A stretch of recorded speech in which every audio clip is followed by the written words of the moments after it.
Last পার্টে আমরা দেখেছিলাম সিওলের অবস্থা প্রচন্ড খারাপ হয়ে যায়। ইয়ন হতো ওর অবস্থা দেখে প্রচন্ড ভেঙে পড়ে। সাথে সাথে ওকে হসপিটালে নেওয়া হয়। ইয়ন হতো বিশ্বাসই করতে পারছিল না সিওলের এই অবস্থা, কারণ ও এরকম ফিউচার কখনো প্রেডিকশনই করেনি। আর ও তো দেখেছিল সিওল ওর উপর অ্যাটাক করে। ও তো বারবার সিওলকে ডাকতে থাকে, প্লিজ তুমি আবারও সুস্থ হয়ে আমার সামনে আসো। সিওলের অনেক বেশি ব্লিডিং হয়, যার কারণে ওর কন্ডিশন অনেক বেশি খারাপ হয়ে যায়। ওকে তখন ইমার্জেন্সিতে নেওয়া হয়। তখন আমরা ফ্ল্যাশব্যাকে দেখি ইয়ন হতো পাওয়ার স্টোনটি উসোকের কাছে দিয়েছিল। উসোক অনেক বেশি শকড হয়ে যায়, তুমি এটা আমাকে কেন দিচ্ছ? তুমি ভালো করে জানো আমি কেমন ধরনের মানুষ। আমি একবার তোমার বিশ্বাস ভেঙেছি, তুমি কিভাবে আমাকে আরেকবার বিশ্বাস করতে পারলে? তখন ইয়নহ বলে, আমি জানি মানুষের নেচার কিরকম, কিন্তু তুমি সিওলের ফ্রেন্ড। সিওল তো কখনোই তোমাকে খারাপ বলেনি। সিওল তোমাকে প্রচন্ড বিশ্বাস করে, আর এর জন্যই আমিও তোমাকে বিশ্বাস করছি। তখন উসক বলে, আসলে আমি এরকমটা ছিলাম না, আমার মধ্যে তো অনেকটা লোভ চলে এসেছিল। তুমি টেনশন নিও না, আমি এটা আমার কাছে সেফ রাখবো। এবার উসক বলে, আচ্ছা আমি আর সিওল কি আসলে আমাদের লাইফটা আবারও আগের মতো করতে পারবো? তখন ইয়নহ বলে, তুমি নিজের খেয়াল রেখো, যদি তোমার কিছু হয়ে যায় তাহলে আমি আর কিছুই ঠিক করতে পারবো না। প্রেজেন্টে আমরা দেখি উসক নিউজে দেখতে পায় লি হিয়ন বদলা নেওয়ার জন্য একজনকে গুলি করেছে, আর ও তখন দেখতে পায় সেটা আর কেউই না, সিওল ছিল। যেটা দেখে ও প্রচন্ড ভয় পেয়ে যায়। এদিকে সিওলের কন্ডিশন আস্তে আস্তে খুবই খারাপ হয়ে যায়। ডক্টররা তো ইয়নহকে জানিয়ে দেয় ওর কন্ডিশন খুবই ক্রিটিক্যাল, তুমি নিজেকে শক্ত রাখো, কারণ আমরা পজিটিভ কোনো আশা দিতে পারছি না। ইয়নহ তখন প্রচন্ড কান্না করতে থাকে, সব কিছু আমার জন্য হয়েছে। লিহন আমার থেকে বদলা নিতে এসেছিল, আমার জায়গায় কেন তুমি চলে গেলে? ও বুঝতে পারছিল না এখনো কি করবে। তখন তোর আবারও মনে পড়ে পাগনের কথা। পাগন ওকে বলেছিল, এমন একটা সময় আসবে যখন তোমার কাছে দুইটাই অপশন থাকবে, এক মানুষ হয়ে যাও, আর নয়তো নিজেকে শেষ করে দাও। কিছুক্ষণ পর তো উসক ছুটে হসপিটালে আসে। ও সিওলের এই কন্ডিশন দেখে অনেক বেশি ইমোশনাল হয়ে পড়ে। এখানে আমরা বুঝতেই পারছি উসক সিওলকে কত বেশি ভালোবাসে। পরের দিনে ইয়নহ উসককে ওই জায়গায় নিয়ে আসে যে জায়গাটি ও স্বপ্নে দেখেছিল। উসক একটু অবাক হয়ে বলে, তুমি আমাকে এখানে কেন নিয়ে আসলে? ওখানে সিওল তো জীবন মৃত্যুর সাথে লড়াই করছে। তখন ইয়নহ বলে, আমি তো সবকিছু ঠিক করতে এসেছি। আরো উসকের সামনে এসে দাঁড়ায়। উসক একটু অবাক হয়ে বলে, এখানে আমরা কি করছি? আমার তো সিওলের জন্য প্রচন্ড টেনশন হচ্ছে। ইয়নহ বলে, আমি সবকিছু ঠিক করতে চাই, যার জন্য তোমার সাহায্যের প্রয়োজন। এরপর তো ও ওই অস্ত্রটি দেখায়, এটা দিয়ে আমরা সবকিছু ঠিক করতে পারবো। আরো উসককে বলে, তুমি এটা দিয়ে আমাকে করবে, আমি সবকিছু আবারও আগের মতো হয়ে যাবে। যেটা শুনে উসক প্রচন্ড ভয় পেয়ে যায়। ও কিভাবে একটা মানুষকে মারবে? ইয়নহ বলে, সবকিছু আমার জন্য হয়েছে, আর তুমি কি নিজের চোখের সামনে সিওলকে মরতে দেখবে? যদি সিওলের কিছু হয়ে যায় তাহলে তুমিও আর থাকবে না, তোমার কাছে আর কোনো অপশন নেই। তোমার বন্ধুকে তোমাকে বাঁচাতে হলে অবশ্যই এই কাজটি তোমার করতেই হবে।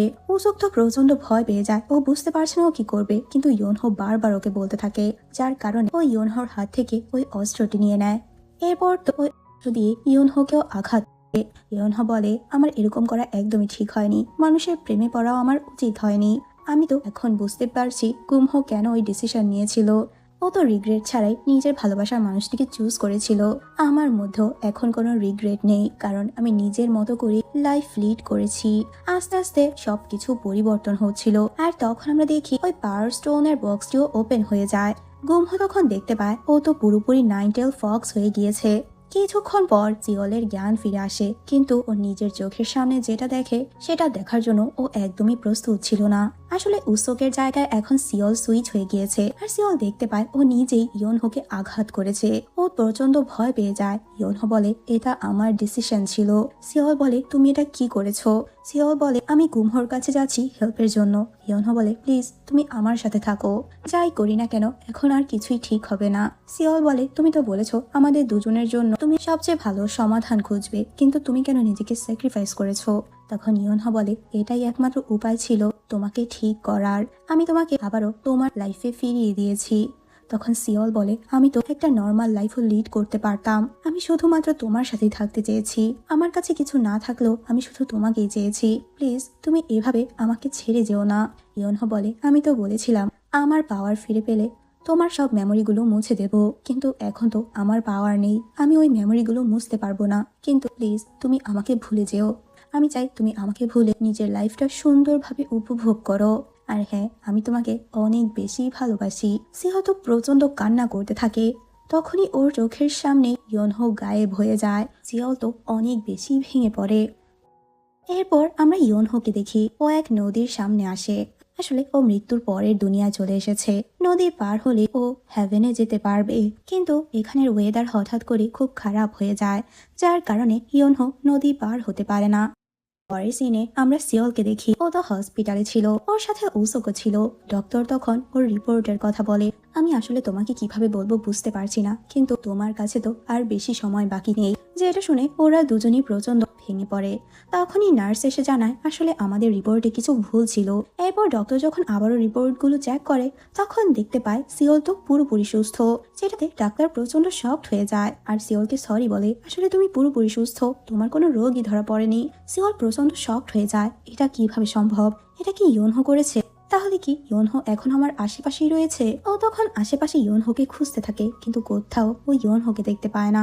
অন্যদিকে আমরা ইয়নহোকে দেখি, ওখানের ওয়েদার এখনো ঠিক হয় না। ইয়নহো তো ওখানেই বসেছিল।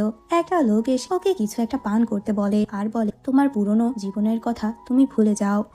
আস্তে আস্তে সিওল ওর পুরনো লাইফে আবারও ব্যাক করে। ফুটবল ক্যারিয়ারেও ওর কাম ব্যাক হয়। এখন গুম হতো মানুষের মধ্যে সাধারণভাবেই বসবাস করছে, কিন্তু ও তো ইয়নহোকে প্রচন্ড মিস করে। ইয়নহো সবার লাইফই নর্মাল করে দিয়েছে। এখানে আমরা দেখতে পাই হাইরিমের বাবাও বেঁচে আছে। ওদের তো আগের কিছুই মনে নেই। হাইরিম গ্রাজুয়েশনও কমপ্লিট করে ফেলে। ইয়নসো তো সিওলের ম্যানেজার হিসেবেই কাজ করছে। ওর তো আগের কিছুই মনে নেই। অন্যদিকে ইয়নহোর মন এখনো শান্ত হয় না। ওই লোকটি ওকে বারবার ড্রিঙ্ক দেয় পান করার জন্য, কিন্তু ও বারবার ফিরিয়ে দেয়। তখন আমরা ওখানে পাগনকে দেখতে পাই। পাগন বলে তুমি এরকমটা কেন করছো?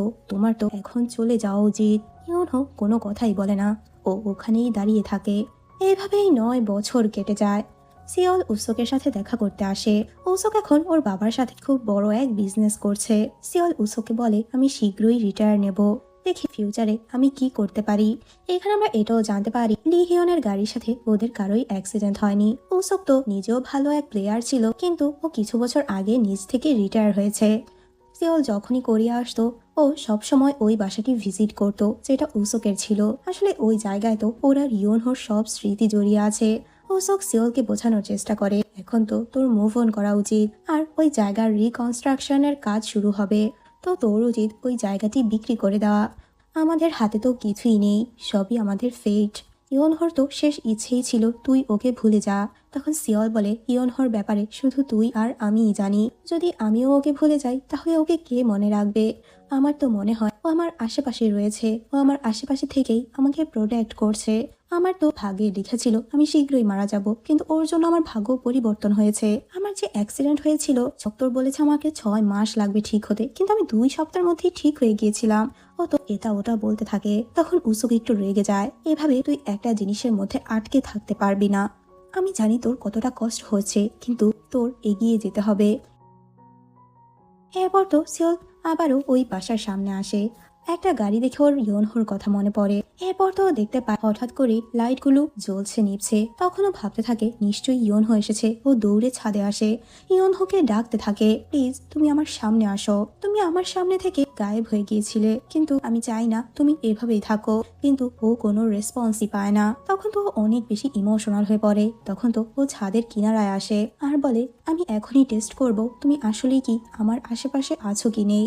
সিওল তখন ভাবে আমি এগুলো কি করছি। ও তখন কিনারা থেকে সরে আসতেই নেয়, কিন্তু তখনই ওর পা পিছলে ও ছাদ থেকে পড়ে যেতে নেয়। কিন্তু তখনই আমরা দেখি ইয়নহো এসে ওকে বাঁচিয়ে নেয়। সিওল তো নিজের চোখকেই বিশ্বাস করতে পারছে না। তখন আমরা দেখি দূর থেকে গুমহো ওদের দুজনকে দেখে প্রচন্ড খুশি হয়। ইয়নহো তো সিওলের সাথে রাগারাগি করতে থাকে আমি বলেছি তোমাকে ভুলে যেতে, তুমি এরকমটা কেন করছো? তুমি এরকমটা করলে তো আমি তোমাকে ছেড়ে কখনোই যেতে পারবো না। সিওল তো এখানে ইয়নহোকে দেখে অনেক বেশি ইমোশনাল হয়ে পড়ে। তখন আমরা ফ্ল্যাশব্যাকে দেখি আসলে পাগনি ডিসিশন নিয়েছে ইয়নহোকে আরেকটা সুযোগ দেওয়ার। ও আগে যে ভুলগুলো করেছে এবার ও ওই ভুল আর কখনোই করবে না। কিন্তু এখানে পাগন তো আফটার লাইফের রুল ভেঙেছে, যার কারণে ওকে শাস্তিও দেওয়া হবে। কিন্তু পাগন তো ইয়নহোর জন্য শাস্তি মাথা পেতে নেয়। সিওল বলে তুমি এতদিন আমার সামনে কেন আসনি? ইয়নহো বলে আমি নিজেও জানি না আমি কিভাবে ঠিক হয়েছি। 1 বছর হল আমি আবারও এই পৃথিবীতে এসেছি। যেটা শুনে সিওল প্রচন্ড রেগে যায়। 1 বছর, তার মানে তুমি আমার আশেপাশে থেকে আমাকে প্রোটেক্ট করেছো, কিন্তু আমার সামনে আসোনি। তুমি কেন আমার সামনে আসলে না? আমি প্রতিদিন প্রতি সেকেন্ড তোমাকে মিস করেছি। তুমি এগুলো কিভাবে সহ্য করেছো? আমার জন্য তুমি কত কিছু করেছো, তুমি নিজেকে স্যাক্রিফাইস করেছো, এর জন্য তো আমি অনেক গিল্ট ফিল করছিলাম। তখন ইয়নহো বলে, আমি তোমার লাইফে এসে তোমার লাইফটা পুরো নষ্ট করে দিয়েছিলাম। আমি চাই না সে ভুলটা আবারও করতে। আমি তোমার থেকে যত দূরে থাকবো সেটা আমাদের জন্যই ভালো হবে। সিওল বলে, তাহলে তুমি আমাকে প্রোটেক্ট কেন করেছো? আমার যাই হয়ে যাক না কেন, তুমি কেন আমাকে প্রোটেক্ট করছো? ইয়নহো বলে, হ্যাঁ, আমি এজন্য এসেছি যাতে করে তোমার মেমোরি থেকে আমার স্মৃতিগুলো মুছে দিতে পারি। হয়তো আজকে আমাদের শেষ দেখা। সিওল বলে, আমি জানি তুমি এটা করবে না, কারণ তুমি আমাকে প্রমিস করেছিলে আমাদের জন্য বেস্ট সলিউশন তুমি খুঁজে বের করবে। আচ্ছা, তুমি কি এটাই সে সলিউশন হিসেবে নিয়েছো? ইয়নহো তো প্রচন্ড ইমোশনাল হয়ে পড়ে। সিওল তো মানুষ, একদিন না একদিন তো ওর মরতেই হবে। ইয়নহো নিজের চোখের সামনে এগুলো দেখতে চায় না। সিওল বলে, আমি চাই প্রতিটা মোমেন্টে আমরা একসাথে থাকতে। একদিন না একদিন তো আমাদের বিদায় জানাতেই হবে, তাই না? এরপর ও ইয়নহোর খুব কাছাকাছি চলে আসে। তুমি এখন আর আমাকে ছেড়ে কোথাও যাবে না। এভাবে বেশ কিছু বছর কেটে যায়। সিওল তো আজকে ডেটের জন্য সুন্দরভাবে রেডি হওয়ার চেষ্টা করে, কিন্তু ও বুঝতে পারছে না ও কিরকম ড্রেস আপ করবে। এরপর তো খুব সুন্দরভাবে রেডি হয়ে ফুল নিয়ে ইয়নহোর সাথে দেখা করতে আসে। ওরা দুজন তো একসাথে খুব সুন্দর মোমেন্টগুলো ক্যাপচার করতে চায়। আজকের ডেটে তো ওরা খুব এনজয় করে। এরপর তো ইয়নহো সিওলকে ওর নর্থ কোরিয়ার বাসায় নিয়ে আসে। ইয়নহোর জন্য সিওলের প্রচন্ড খারাপ লাগছিল। ও যদি চলে যায় তাহলে ইয়নহো একা কিভাবে থাকবে। একটু পর দুজনে যখন রোমান্টিক কিছু মোমেন্ট কাটাচ্ছিল তখনই ওখানে গুমহো চলে আসে। হঠাৎ করে ওরা গুমহোকে দেখে প্রচন্ড শকড হয়ে যায়। তখন গুমহো বলে, আসলে 10 বছর আগে তোমার মেডিকেল রিপোর্ট আমিই চেঞ্জ করেছি, আর তোমাকে সুস্থ আমিই করেছিলাম। আর ইয়নহোকে বলে, তুমি মারা যাওয়ার পরপরই আমি নাইনটেল ফক্স হয়ে গিয়েছিলাম। তখন ইয়নহো তোর উপর প্রচন্ড রেগে যায়। তুমি এখানে কেন এসেছো? এখনই চলে যাও। তখন গুমহোর মনটা তখন অনেক খারাপ হয়ে যায়। আমি কত কিছু করেছি, তোমার কান্নাকাটি সব আমি সহ্য করেছি। তুমি সিওলের জন্য কান্না করতে করতে নিজের অবস্থা কত খারাপ করে ফেলেছিলে। তখন তোমার দেখাশোনা কে করেছে? আমিই তো করেছিলাম। এখন আমাকে ধন্যবাদ না জানিয়ে আমাকে তাড়াচ্ছ। যেটাতে সিওল প্রচন্ড খুশি হয়ে যায়। ও তখন ভাবতে থাকে, আমি চলে গেলে তো ইয়নহোর দেখাশোনা করার জন্য ওর ফ্রেন্ড গুমহো আছে। এরপর ইয়নহো বাকি সবার কথা সিওলকে বলে, তোমার ভাগ্য পরিবর্তন হওয়ার পর তো জাংও সুস্থ হয়ে গিয়েছিল, কিন্তু ওর সব কিছুই মনে ছিল এটা ওর জন্য একটা সুযোগ ছিল নিজেকে শোধরানোর। কিন্তু ও তো আবারও গুমহোর কাছে যায়, আর ওই যন্ত্র দিয়ে আবারও গুমহোকে নিজের বশে এনে ওর পাওয়ার স্টোন নিতে চায়। কিন্তু গুমহো তো নাইনটেল ফক্স হয়ে যাওয়াতে জাং ওর কিছুই করতে পারেনি। গুমহো তখন জাংয়ের থেকে ওই সোলগুলো বের করে নেয়, আর এরপর জাং আবারও মারা যায়। আর লিহিয়ন তো একটা কেসে খুব বাজেভাবে ফেসে গিয়েছিল, যার কারণে ও এখন জেলে রয়েছে। ইয়নহো সিওলকে জিজ্ঞেস করে, আচ্ছা রিটায়ার হওয়ার পর কি করবে? সিওল বলে, আমি তো ক্লাব ওনার হব। ও তো 10 বছর আগে একটা টিম কিনেছিল, ওটা তো গিলেরই টিম ছিল। ওখানের প্লেয়াররা সিওলকে দেখে প্রচন্ড শকড হয়ে যায়, কারণ ওদের কাছে তো সিওল সেলিব্রিটি। ওদের পুরনো কিছুই মনে ছিল না, কিন্তু সিওল তো ওর কোচ আর ওর ফ্রেন্ডদের সাহায্য করতে চায়। ইয়নহো তখন সবার সাথে দেখা করতে চায়। এরপর ওরা দুজন একসাথে অনেক গল্প করতে থাকে, আর গল্প করতে করতে সোফার মধ্যে ওরা ঘুমিয়ে পড়ে। হঠাৎ করে ইয়নহো তখন একটা ভিশন দেখতে পায়। ভিশনটি 2096 সালের ছিল। ইয়নহো এক কবর স্থানের সামনে আসে। ও তখন একটা কবরের সামনে এসে প্রচন্ড ইমোশনাল হয়ে পড়ে। সে কবরটি আসলে সিওলের ছিল, যেটাতে ও অনেক বেশি ইমোশনাল হয়ে পড়ে। কিন্তু ও তো এখন সবকিছু একসেপ্ট করে নিয়েছে, যেটা হওয়ার সেটা তো হবেই। ও তো ফিউচার নিয়ে টেনশন করতে চায় না, ও তো প্রেজেন্টটাকে এনজয় করতে চায়। পরের সিনে দেখি ইয়নহো সিওলকে ওর পার্সোনাল আইল্যান্ডে নিয়ে আসে, যেখানে ওরা একসাথে খুব ভালো সময় কাটায়। একটু পর সিওল বলে, আচ্ছা এখানে তো কোনো শিপও নেই, আমরা এখান থেকে ফিরবো কিভাবে? তখন ইয়নহো বলে, আমার হাত ধরলেই আমি তোমাকে অন্য জায়গায় পৌঁছে দেব। সিওল বলে, আচ্ছা যদি আমাদের কখনো ঝগড়া হয়, আমি তোমার সাথে কথা না বলি, রাগ করে চলে যেতে চাই, তাহলে আমি কিভাবে যাব? তখন ইয়নহো বলে, আমাকে ডেট করা এতটা সহজ না। তখন সিওল বলে, তার মানে তখন আমি এখানেই আটকে থাকবো? যেটাতে দুজনই হাসতে থাকে। তখন ইয়নহো বলে, এখানে তুমি যেটা বলবে সেটাই হবে, তুমি যেটা উইশ করবে সেটাই পূরণ হবে। আর এখানেই এই সুন্দর সিনের মধ্যে দিয়ে এই ড্রামাটি শেষ হয়ে যায়। তো ড্রামাটি তোমাদের কাছে কেমন লেগেছে তা আমাকে কমেন্ট করে জানিয়ে দিও। নতুন চ্যানেলে সবাই যুক্ত থেকে প্লিজ আমাকে সাপোর্ট করে দিও। সবাই ভালো থেকো, বাই।